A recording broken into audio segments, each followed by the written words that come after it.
그는 공의로우시며 구원을 베푸시며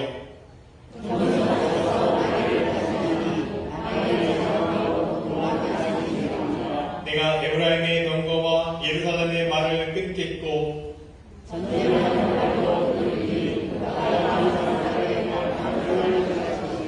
그의 통치는 바다에서 바다까지 이르고 앞에서 가고 뒤에서 따르는 무리가 소리 높여 이르되 주의 이름으로 오시는 이여 가장 높은 곳에서 호산나 하더라. 아멘. 사도신경으로 우리 믿음의 고백을 올려드립니다. 전능하사 천지를 만드신 하나님 아버지를 내가 믿사오며 그 외아들 우리 주 예수 그리스도를 믿사오니 이는 성령으로 잉태하사 동정녀 마리아에게 가시고 본디오 빌라도에게 고난을 받으사 십자가에 못 박혀 죽으시고 감사한 지 사흘 만에 죽은 자 가운데서 다시 살아나시며 하늘에 오르사 전능하신 하나님 우편에 앉아 계시다가 저희로서 산자와 죽은 자를 심판하러 오시리라. 성령을 믿사오며 거룩한 공예와 성도가 서로 교통하는 것과 죄를 사하여 주시는 것과 몸이 다시 사는 것과 영원히 사는 것을 믿사옵나이다. 아멘.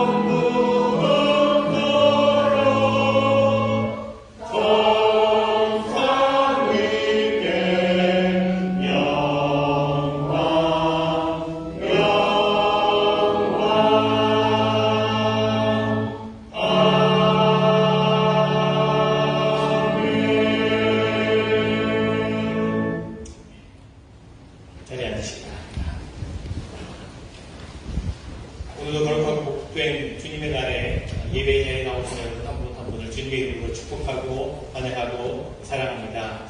특별히 종려주일 예수님께서 십자가를 지시기 위해서 예루살렘 성에 들어오신 그날을 우리가 기억하며 예배를 드립니다.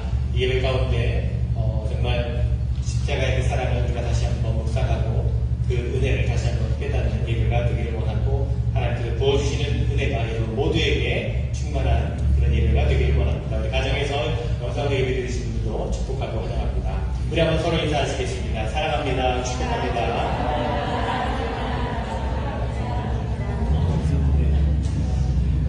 저희가 팬데믹 전에는 이렇게 막 다니시면서 예배당을 다니시면서 이 시간에는 서로 인사도 나누고 축복합니다. 허그도 하시고 했는데 팬데믹 이후에 저희가 그걸 못했는데 곧 그렇게 다시 좀 예배당 여기저기 다니시면서 평소에 인사 나누실 분들과 또 사장에서 인사도 나누고 그런 시간을 이곳 할 수 있을 것이라 기대를 해봅니다. 제가 오늘 이렇게 십자가 이렇게 불을 이렇게 걸었는데 제가 이것을 적었어요. 바람이 많이 불어서 아예 닫으시는 것도 괜찮을 것 같아요. 바람이 많이 불어서 오늘 종료주의를 맞이해서 고난주의를 맞이해서 우리 썬데이 스쿨에서 행사를 합니다. 서울의 복점 같은 그렇게 좀 십자가를 묵상하고 십자가도 직접 지어보고 여러 가지 순서가 있어서 진행을 하게 되는데 썬데이 스쿨에서 아주 의미 있는 그 시간들을 지금 아마 진행될 겁니다. 동선을 따라서 아마 예배당 앞에 시작하게 될 텐데 여러분 이 정말 귀한 이를 통해서 우리 아이들이 정말 믿음을 다시 한번 확인하고 하나님의 은혜와 사랑을 경험하는 그런 시간이 되게 해달라고 여러분 썬데이 스쿨 아이들과 또 수고하는 교사들을 위해서 기도해 주시길 부탁드리겠습니다. 교회 소식을 나누겠습니다. 여러분 계속해서 안전한 예배를 위해서 협력해 주시고 또 서로를 위해서 배려해 주셨으면 좋겠습니다. 오늘은 종려주일입니다. 고난주일로 우리가 보내게 됩니다. 그리고 이제 오늘부터 고난주간이 시작이 됩니다. 십자가의 주님을 생각하며 의미 있는 시간들 보내시길 바랍니다. 다음 주일은 부활주일로 저희가 보내게 됩니다. 성금요일 저녁 예배가 저녁 7시에 진행되겠습니다. 기억해 주시고 부활주일에는 저희가 연합 예배로 드립니다. 영어부와 탐어부가 함께 연합 예배로 드리게 여러분도 특별히 변동되는 것은 없습니다. 11시에 평소 예배처럼 예배 자리에 오시면 되겠고요. 특별히 다음 주에는 세례식이 있습니다. 세 분의 성인 세례와 여성분의 아이들이 세례를 받게 됩니다. 너무나 기쁘고 또 감사한 일인데 여러분도 축하해 주셨으면 좋겠습니다. 부활절 백합이나 이제 꽃 십자가가 세워질 텐데, 꽃 십자가를 위한 장식을 위한 꽃을 가져오실 분들은 토요일날 오셔도 되고요. 아니면 부활주일 아침에 예배 전에 오셔서 가져오셔도 되겠습니다. 고난주간 새벽 기도는 예수님의 마지막 한 주간을 묵상하려고 합니다. 구약성경 통도 저희가 하고 있었는데, 우리 한 주간, 고난주간 동안에는 예수님의 마지막 한 주간의 발자취를 따라가 보려고 합니다. 또 구약성경에서 통독하고 있는데 통독을 마치신 분들은 통독표를 제출해 주시면 감사하겠습니다. 지난 주일부터 저희가 주일 애찬을 식탁교제로 바뀌었죠. 여러분 협력해 주시고 자유롭게 자리에 앉으시면 되겠는데 오늘은 저희가 그 남성교회 모임을 좀 가지려고 했어요. 교제 후에 남성교회 모임을 좀 가질 필요가 있어서 남자분들끼리 모여서 좀 이런저런 이야기를 나누려고 했는데 좀 식사 후에 다시 예배당에 모여서 회의를 하거나 모임을 하기엔 조금 번거로울 것 같아서 왜 남자분들 많지 않으니까 식사하실 때 남자분들은 여기 종 앞에 이렇게 좀 테이블에 앉아서 한번 이런저런 이야기를 나누려고 하거든요. 남자분들은 시간 되시면 우리 식사를 가지시고 앞으로 예배당 옆에 자리에 앉아서 함께 좀 이야기를 나누도록 그렇게 하겠습니다. PIM 파트너십 인 미니스트리 컨퍼런스가 4월 부활주일 지나서 4월 11일부터 21일까지 그리스도나간 리뷰에서 있습니다. 여기에서 기도해 주시고 모든 그 파트너십 미니스트리에 속한 교회 목사님들이 이제 참여를 하시게 되는데 여러분 귀한 모임이 될 수 있도록 기도해 주시기를 바랍니다. 여러분 가족이나 개인의 기도 제목 있으시면 언제든지 말씀해 주시고 함께 중보할 수 있도록 하겠습니다. 오늘 애차는 한효주 송지영 스타님 가정, 또 에이미 브래드 스타님 가정에서 섬겨주셨고, 재단위하는 우리 영어부 성도님 세라한 성도님의 자녀분들이 재단위에 헌신해 주셨습니다. 감사드립니다. 기도하실 때 고민수 권사님께서 대표 기도해 주시겠습니다.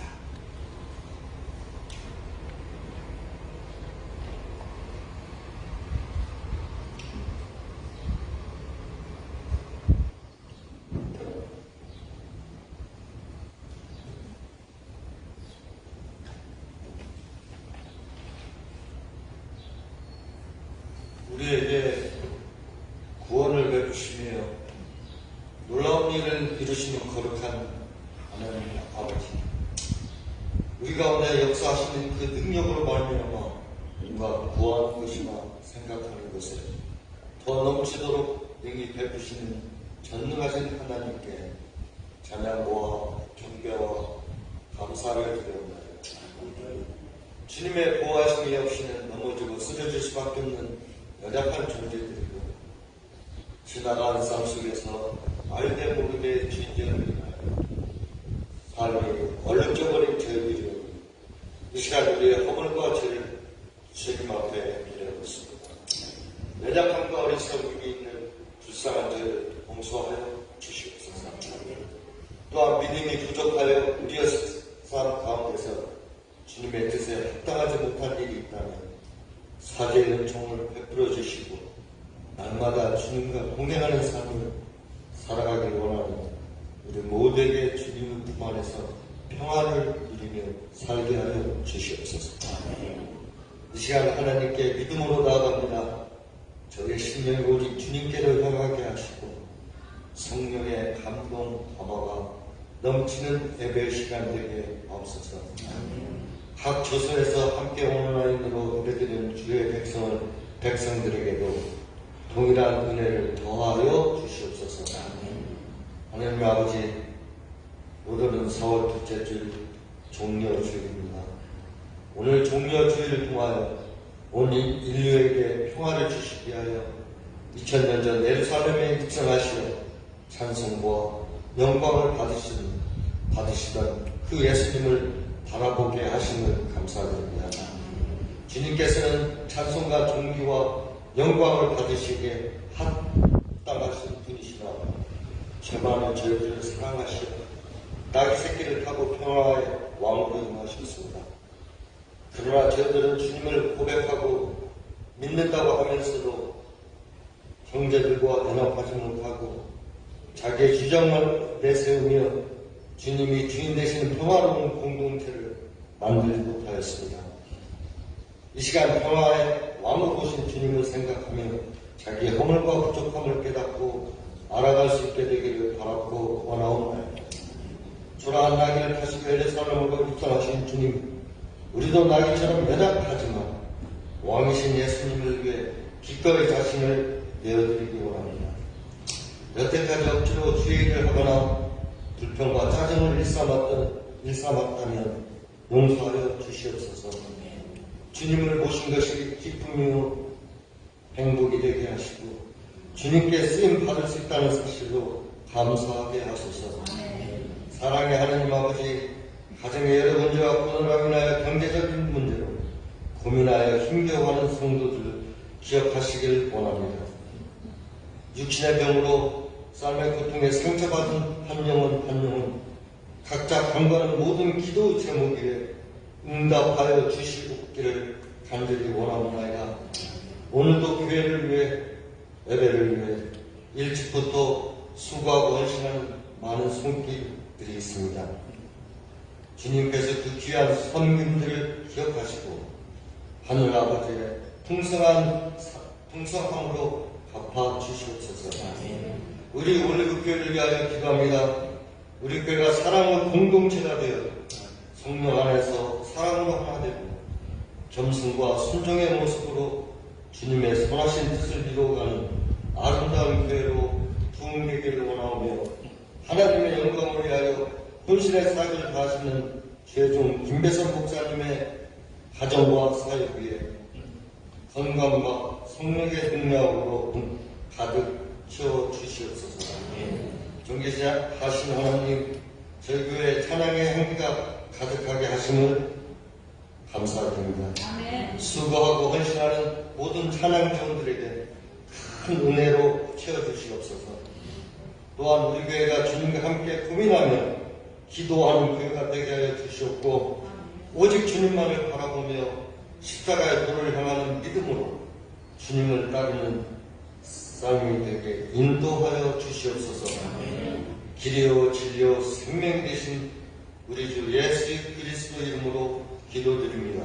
아멘.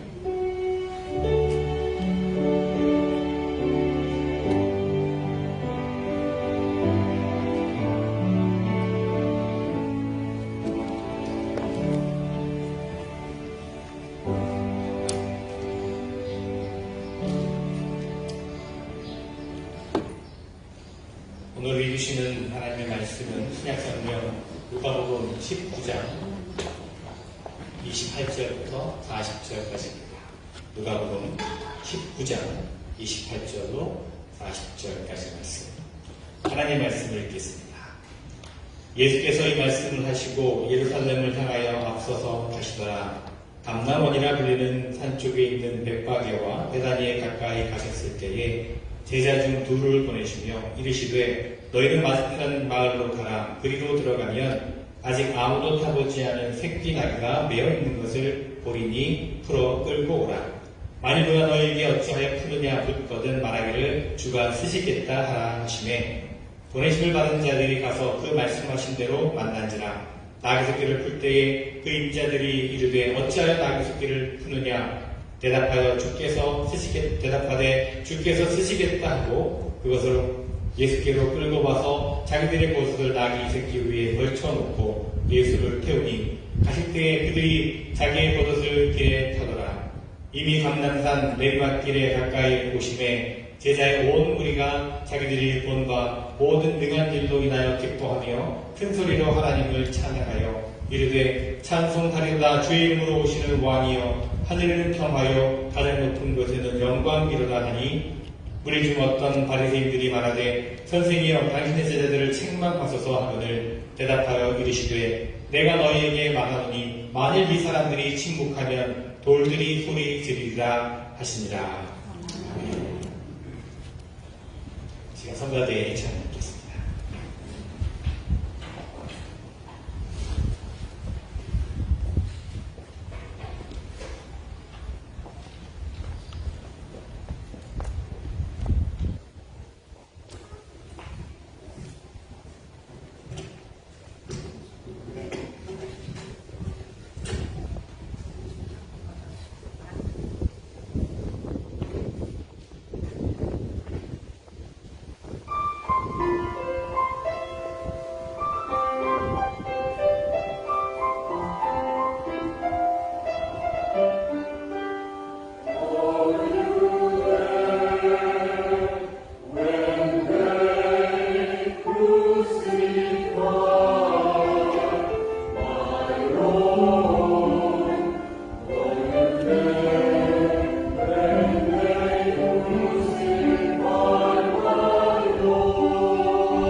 성가대의 찬양이 큰 울림이 되고 은혜가 됩니다. Were you there when they crucified my Lord? 거기 너 있었는가? 그때 주가 그 십자가에 달릴 때. 우리가 고난주간이 되면 참 많이 부르고 또 듣게 되는 찬양입니다. 제가 개인적으로도 많이 은혜를 받고 있는 찬양이기도 하고요. 17세기 네덜란드의 유명한 화가 렘브란트는요, 성경의 말씀을 그림으로 많이 그렸었는데요. 예수님께서 십자가에 달리신 그림을 그가 그렸습니다. 그가 그린 그림을 보면 십자가에 달리신 예수님과 또 양쪽에 두 간구가 있고 그 세 개의 십자가를 불러서 병사들과 군중들이 서 있는 것을 볼 수가 있습니다. 그런데 렘브란트는 그 군중들 속에 전체 그림의 분위기와는 어울리지 않는 차림새의 한 남자를 그려 넣었습니다. 렘브란트가 고백하기를 그 남자는 바로 자기 자신이라고 그렇게 고백을 했습니다. 그는 많은 군중들 가운데 한 사람의 얼굴을 자신의 얼굴로 대신했던 것이죠. 그는 십자가 예수님을 그리면서 내가 이 군중들 가운데 내가 서 있구나. 내가 예수님을 십자가를 못 박는 그 일에 내가 동참했구나. 그렇게 참여하면서 자신의 모습을 그 군중 속에 그려 넣었다는 것입니다. 그리고는 그는 그 그림을 보는 모든 사람들이 그 그림 속의 자신처럼 그렇게 자기 자신이 그 자리에 있었음을 깨닫기를 원한다라고 그렇게 말하고 있습니다. 오늘 종려주일, 고난주일에 거기 너 있었는가 이 찬양을 우리가 들으면서 그런 고백이 우리에게도 있었으면 좋겠다는 생각을 해보았습니다. 주님께서 예루살렘에 들어오실 때 호산나 호산나 외치며 예수님을 환영했던 그 군중들 가운데 제가 있었습니다. 주님을 십자가에 못 박으라고 바라바를 놓아주라고 외쳤던 그 군중들 속에 제가 있었습니다. 주님께서 고초를 당하시고 십자가에 못 박히실 때 그저 구경만 하던 주님을 조롱하고 비난했던 군중들 속에 제가 있었습니다. 주님 제가 거기 있었습니다. 그렇게 고백하며 십자가의 은혜를 구하는 그런 우리가 되었으면 좋겠습니다. 자, 오늘은 종려주일, 고난주일입니다. 그리고 오늘부터 시작되는 한 주간을 우리가 고난주간 혹은 순환주간이라고 그렇게 부릅니다. 여러분 사순절을 보내면서 이미 많은 분들이 역적인 훈련의 시간과 기회로 삼으셨겠지만 이제 고난주간을 시작하면서 조금은 더 의미있게 조금 더 경건하게 우리가 보냈으면 좋겠다는 생각을 해봅니다. 무엇보다 하나님께 더 가까이 나아가는 하나님과 더욱 친밀한 시간을 보내시기를 바랍니다. 평소에 하지 못했던 새벽기도도 한번 참여해 보시고 또 성경을 한 부분을 정해서 말씀을 깊이 읽고 묵상하는 것도 좋겠고요. 시간을 정해서 기도하고 중보하는 일에 조금 더 열심을 내도 좋을 것 같습니다. 인터넷이나 미디어 사용을 조금 줄이고 신앙서적이나 또 십자가에 관한 책을 읽어보는 것도 좋을 것입니다. 또 건강을 해치지 않는 범위 안에서 하루에 한 끼라도 금식을 하면 어떨까 싶습니다. 금식한 그 끼니만큼의 금식 헌금을 부활주일에 드리시면 그 드려진 헌금으로 고난과 재난 가운데 있는 이들을 돕는 일에 사용되어진다는 더 의미 있는 일이 될 것입니다. 그리고 또 평소에 관계가 어색하고 또 서먹서먹했던 불편한 사람들이 있었다면 이 고난주간에 한번 연락해 보시고 찾아가 보시기도 하시고 인사를 나누거나 화해를 청하면 어떨까 싶습니다. 또한 돕고 싶었던 사람이 있다면 그것을 실행에 옮겨보면 어떨까 합니다. 예전에 어느 교회의 그 사순절 캠페인을 제가 본 적이 있는데 불평 없이 지내기라고 하는 그 사순절 캠페인을 하고 있었습니다. 예수님께서 진 십자가 앞에서 어떻게 감히 불평할 수 있겠는가 그런 생각으로 캠페인을 한 것이죠.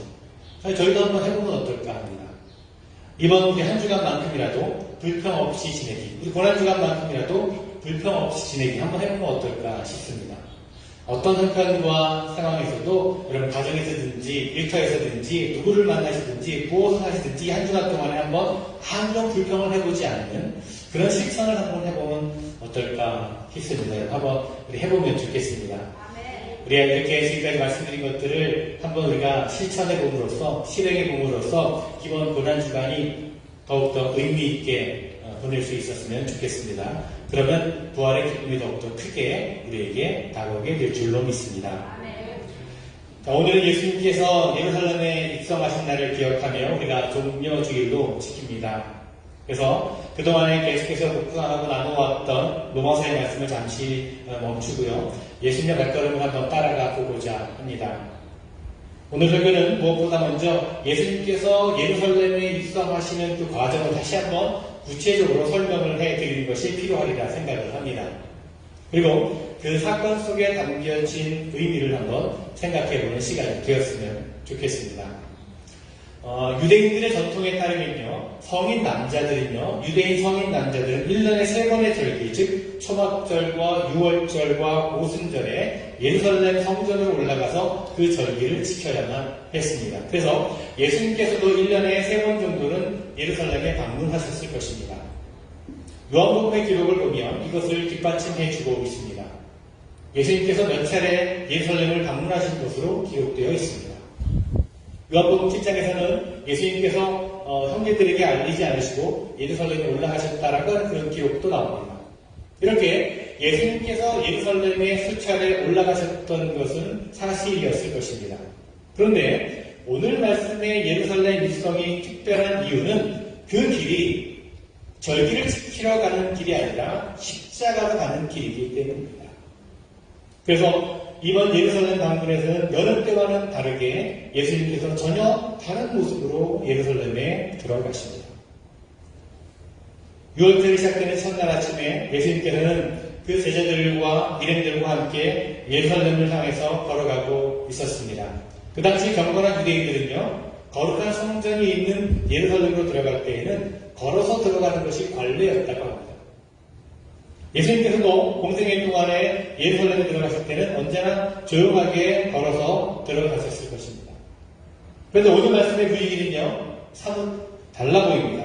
예수님께서는 벳바게와 베다니에 가까이 이르렀을 때 느닷없이 제자들을 맞은편 마을로 보내십니다. 그리고는 어느 곳에 가면 매어있는 새끼 나귀가 있을 테니까 그것을 풀어오라고 말씀하십니다.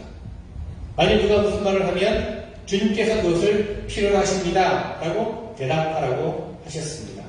자, 제자들이 가보니까 예수님께서 말씀하신 그대로였습니다. 예수님께서 읽어주신 마을로 가서 어린 나귀를 풀려고 하니까 주인이 와서 왜 나귀를 푸느냐라고 묻습니다. 그때 주님께서 가르쳐 주신 대로 주께서 쓰시겠다고 합니다 라고 대답을 합니다. 어떤 신랑이나 다툼도 없었습니다. 주인은 마치 무엇인가 감동이 받은 듯 아무 망설임 없이 기꺼이 그 새끼 나귀를 내어주었습니다. 자, 예수님께서 왜 이렇게 하셨을까요? 그 이유에 대해서 구약성경을 잘 알고 있던 마태가 도움이 됩니다. 마태복음에서는요, 이 이야기를 전하면서 스가랴서 9장 9절의 말씀을 인용하고 있습니다. 예언자 스가랴는 메시아가 올 것을 예언하면서 이렇게 말합니다. 도성 시온아 크게 기뻐하여라. 도성 예루살렘아 환성을 울려라. 내 왕이 내게로 오신다. 그는 공의로우신 왕, 구원을 베푸시는 왕이시다. 그는 겸손하셔서 나귀 곧 새끼 나귀, 어린 나귀를 타고 오신다. 메시아가 새끼 나귀를 타고 예루살렘에 오실 것이다. 이것이 예언자 스가랴에게 주어진 하나님의 말씀이었습니다.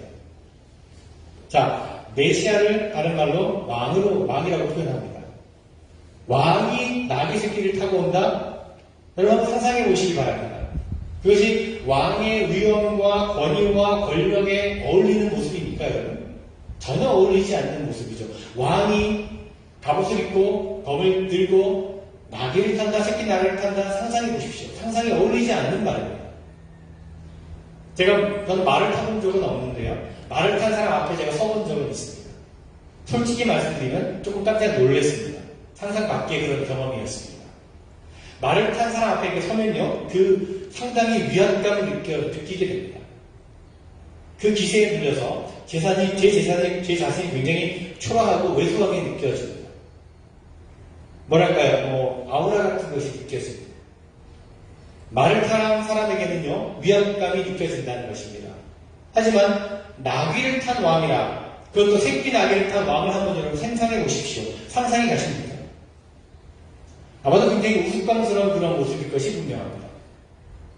그런데 하나님께서는 스가랴 선지자를 통해서 메시아가 이렇게 초라한 모습으로 오실 것이라고 예언하셨습니다. 예수님께서는 스가랴 선지자의 그 예언을 생각하고 그 예언의 말씀을 이루려 하셨던 것처럼 보입니다. 겸손한 모습으로 나귀를 타고 들어오시는 겁니다.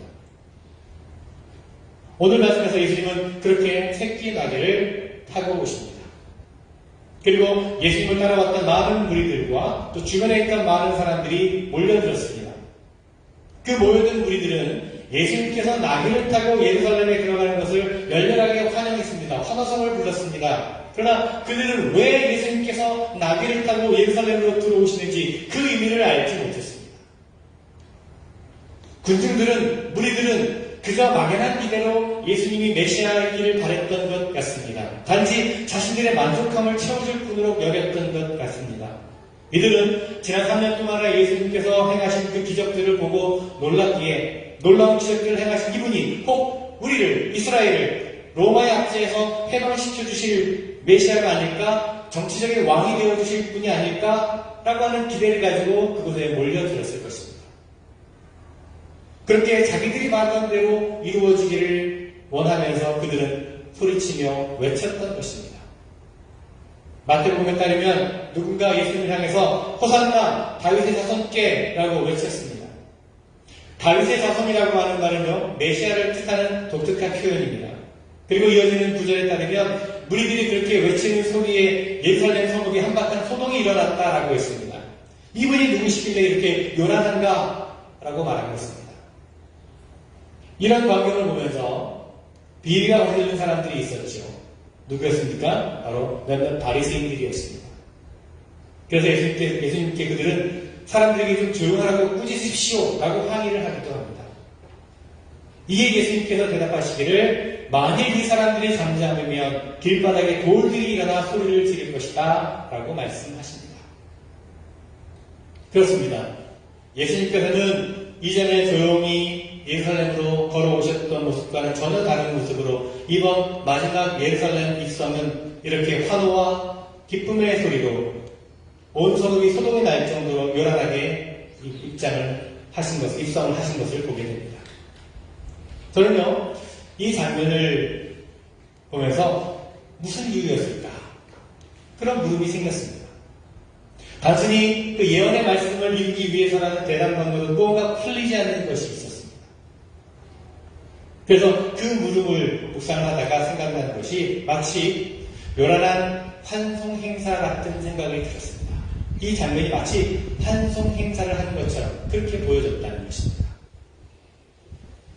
요즘에 별로 그런 모습이 없지만 여러분 예전에 그 한국 TV를 뉴스를 보면 그런 장면이 종종 나오지 않습니까? 올림픽 선수단이 올림픽 경기에 출전하기 위해서 혹은 축구 국가대표가 월드컵에 출전하기 위해서 출국하기 전에 공항에서 환송식을 하는 장면이 가끔 TV에 방송이 됩니다.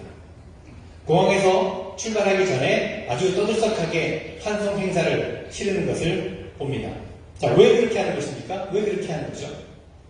그렇습니다. 앞으로 그들은 그들 앞에 놓여있는 힘들고 어려운 과정을 지나가야 하지만 그래도 최선을 다해서 금메달을 목에 걸고 오라고, 최선을 다해서 목적한 것을 이루고 돌아오라고, 그들에게 힘과 격려를 주기 위해서 수건을 흔들며 박수를 치며 환송하는 것 아니겠습니까? 또 여러분, 우리 교회나 연회가 선교사님들을 파송할 때 어떻게 합니까? 선교사 파송식 혹은 환송식을 해줍니다. 플래카드를 걸어놓기도 하고 선교사님과 가족들에게 꽃을 달아주기도 하고 또 선물을 준비해서 전달하기도 합니다. 왜 그렇게 하는 것입니까? 이제 그들이 나아가야 될 길, 그들 앞에 놓인 길이 비록 너무나 어렵고 험한 길이지만, 고난의 길이겠지만 예수 그리스도의 복음을 전하고 그곳에서 하나님의 사랑을 증거하라고 그 앞길을 격려하고 응원하며 축복해야 하는 것 아니겠습니까? 그러기 위해서 그렇게 해주는 겁니다. 저는요, 오늘 말씀의 이 장면을 묵상하면서 그런 생각을 해보았습니다. 예수님께서 예루살렘에 입성하실 때 무리들이 호산나 호산나 외치며 환호하고 종려가지를 나무를 흔들며 자기 옷을 그 길에 깔았던 그 모습도 이와 같은 의미가 아닐까라는 생각을 해보았습니다. 물론 그 무리들은 몰랐을 것입니다. 예수님께서 예루살렘으로 들어가시는 그 참된 의미를 그 무리들은 몰랐겠지요. 예수님이 그 이후에 어떤 일을 겪으셔야 됐는지 그들은 알지 못했을 것입니다. 그러나 하나님께서는 알고 계시죠. 온 인류의 죄를 짊어지시고 십자가를 향해서 가는 사랑하는 당신의 아들, 그 앞에 어떤 길이 놓여있는지 하나님께서는 아셨습니다. 그래서는요, 이 군중들의 환호가 이제 십자가의 길을 가는 예수님을 위해서 하나님께서 미리 계획해 놓으신 한 환송식이 아닐까, 그런 생각을 해보았습니다. 비록 고통스러운 길이지만 구원 사역을 이루시려는 그 십자가의 길을 향해서 떠나는 당신의 아들을 위한 하나님의 아픈 마음이 담겨있는, 그러나 포기하지 말고 끝까지 힘내라고 하는 그 마음이 담겨있는 환송식이 아니었을까, 저는 그런 생각을 해보았습니다. 그렇습니다, 여러분. 이렇게 환호 소리와 기쁨의 함성들, 박수 소리로 시작한 그 길이었지만 예수님의 마지막 도착지는 십자가였습니다. 그리고 그곳은 우리 인생들을 향한, 또 저와 여러분을 향한 하나님의 사랑을 다 쏟아내신 곳이었습니다. 예수님께서는 말없이 마침내 그곳에서 그 사랑을 실행하셨습니다. 아무리 하나님의 뜻이라 해도 어찌 사랑이 없이 그 고통스러운 길을 갈 수 있었겠습니까? 만약 하나님의 뜻이라서 하나님의 명령이기에 어쩔 수 없이 그 고난과 고통의 길을 가셨다면 그보다 더 불행한 일은 없었을 것입니다. 하지만 저와 여러분을 사랑하신 그 사랑 때문에 예수님은 그 십자가의 길을 기꺼이 택하시고 걸어가셨던 것입니다. 그래서 주님께서 가신 그 십자가의 길은 곧 사랑의 길이라는 것입니다. 어쩌면 주님은 겟세마나에서 붙잡히시기 전에 피하실 수 있었을 것입니다. 대제사장의 뜰에서 그 길을 멈추셨을 수도 있었을 것입니다. 공의회에서도 멈출 수 있었을 것이고 빌라도의 법정에서도 그 길을 멈출 수 있었을 것입니다. 그렇습니다. 예수님은 충분히 그럴 수 있으신 분이셨습니다. 그런 능력과 권세가 예수님에게 있었습니다. 그러나 우리 주님은 그 십자가의 길, 그 사랑의 길을 중단하지 않으셨습니다. 멈추지 않으셨습니다. 또한 그 후에도 예수님은 온갖 모욕적인 말들을 들어야 했습니다. 때로 침뱉은 사람들도 있었고 따귀를 때린 사람들도 있었습니다. 조롱하는 소리를 들어야 했습니다. 가시멸관과 채찍질은 예수님에게 깊은 상처와 고통을 주었습니다. 몸과 영혼이 찢기는 깊은 상처를 받는 아픔의 길이었습니다. 그 사랑을 이루는 길이 이리도 아프고 고통스러우셨습니다. 하지만 우리 주님은 그 사랑의 길을 중단하지 않으셨습니다. 포기하지 않으셨습니다. 그리고 마침내 십자가에서 자신을 불태워 온전히 그 사랑을 이루셨습니다. 주님의 사랑은 바로 이런 사랑이었습니다. 여러분, 우리 기독교 신앙에서 말하는 사랑도 이런 사랑을 말하는 것입니다. 그리고 우리 교회가 말하는 사랑도 이런 사랑이 되어야 하고 우리가 말하는 사랑도 이런 사랑이 되어야 합니다. 여러분, 세상 사람들에게는, 믿지 않는 사람들에게는 십자가의 사랑이 어리석고 미련한 것처럼 보일지 모릅니다.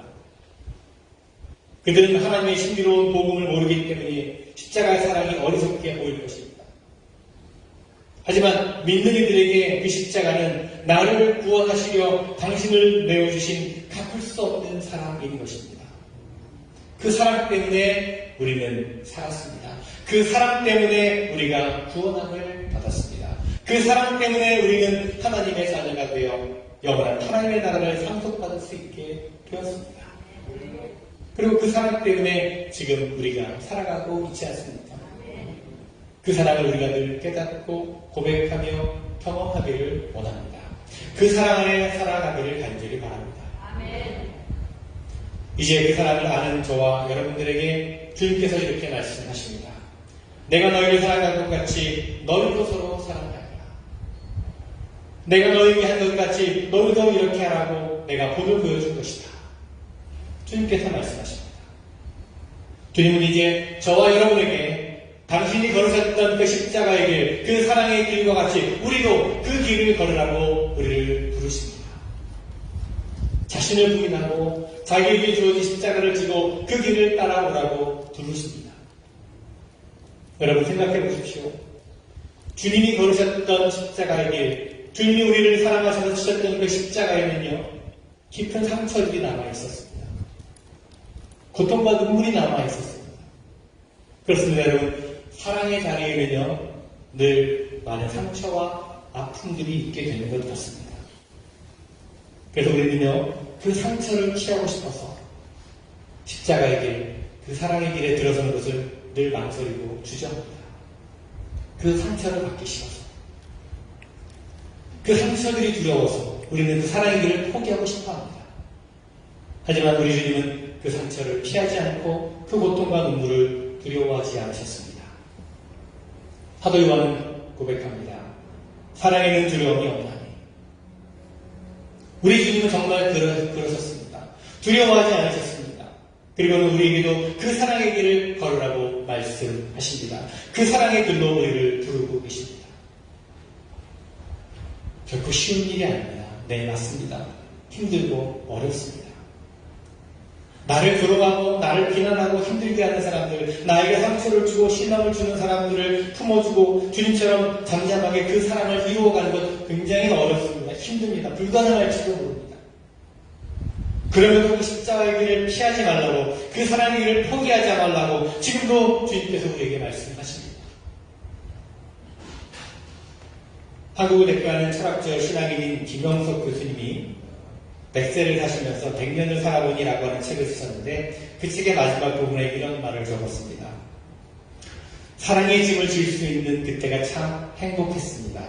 제가 사랑이 있는 고생이 행복이었다라고 하는 사실을 깨닫는데 90년이 넘는 세월을 보냈습니다.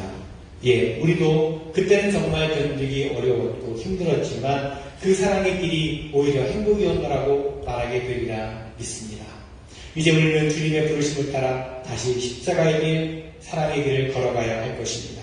그 길은 어렵고 눈물과 상처가 많을 것이지만 십자가를 참으신 예수님을 생각하며 날마다 나 자신을 부인하며 사랑의 길을 포기하지 말고 끝까지 걸어가시기 바랍니다. 그렇습니다, 여러분.